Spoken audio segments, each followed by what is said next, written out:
The 4-1 loss to PSV Eindhoven in the Champions League on a Wednesday that seems to have left deep scars within the club's atmosphere rattled even the calmest supporters.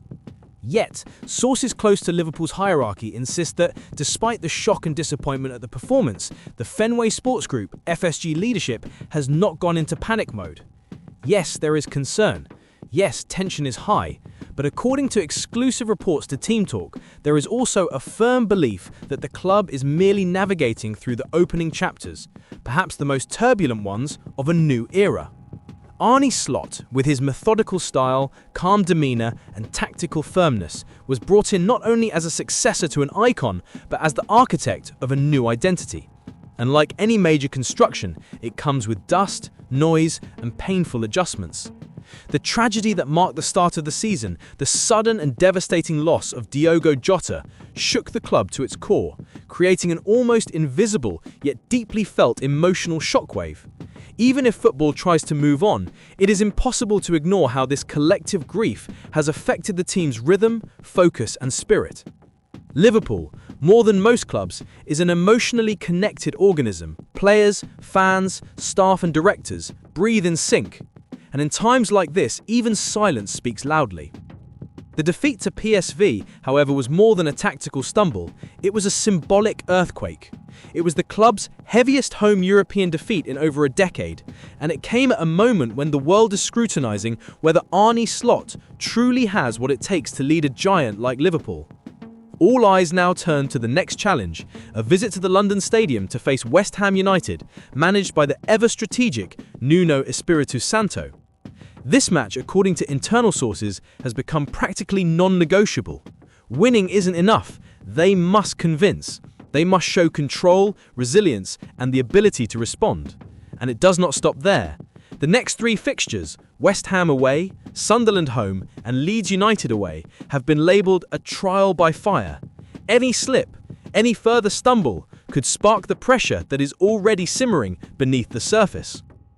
Behind the scenes at Anfield, it's not only game plans being drawn, contingency plans are also quietly being discussed. Still in early drafts, but taken seriously. Among the names mentioned with respect is Ange Postecoglou, the visionary Australian coach who recently left Nottingham Forest after a turbulent and misunderstood spell. Although his time in English football was shorter and more criticised than expected, his offensive philosophy, clear identity, and ability to build teams with soul continue to command admiration inside Anfield. Many in Liverpool's upper hierarchy see Postecoglou as someone who, in another circumstance, could perfectly embody the club's values, even though for now there are no formal talks or even informal approaches. The official message remains one of support for Slot, but as seasoned Anfield observers know well, modern football rarely allows gestures of patience to last long without concrete results. And this is where the story becomes even more intriguing. According to information circulating within the club, Slot has received direct and forceful advice. It is time to make tough decisions. More specifically, there are two players in the squad whose performances are considered unsatisfactory and whose presence, according to management, may be undermining the squad's cohesion and energy. The instruction, although not publicly formalized, is clear. These players must be moved aside, quickly, whether through alternative selections, frank conversations, or even more drastic market decisions. In other words, a simple tactical shift won't suffice. The ropes holding the team back must be cut.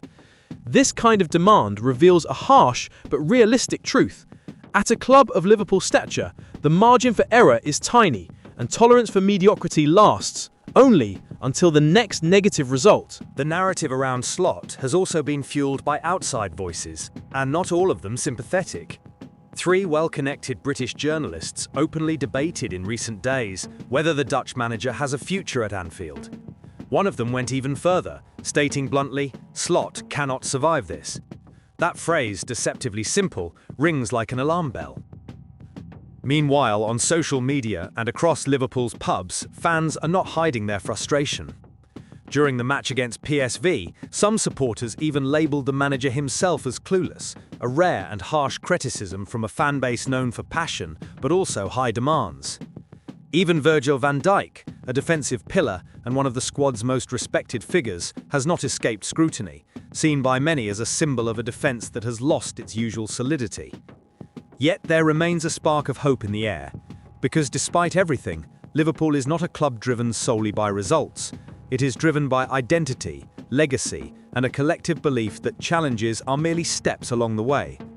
The board knows that replacing Klopp was, from the start, one of the most difficult tasks in modern football.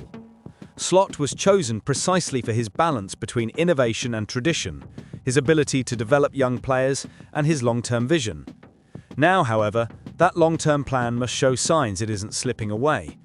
Patience, as everyone at Anfield knows, has limits, and those limits seem to lie somewhere near the London Stadium, where Liverpool will have their first major chance to turn the page. What makes this period both electrifying and painfully human is that behind every statistic, every defeat and every rumour, there are real people grappling with pressure, grief, expectations and the weight of history. Arne Slot is not merely a manager trying to prove his worth, he is a man trying to lead an institution in mourning, with a squad in transition, in an era where patience is an increasingly rare luxury.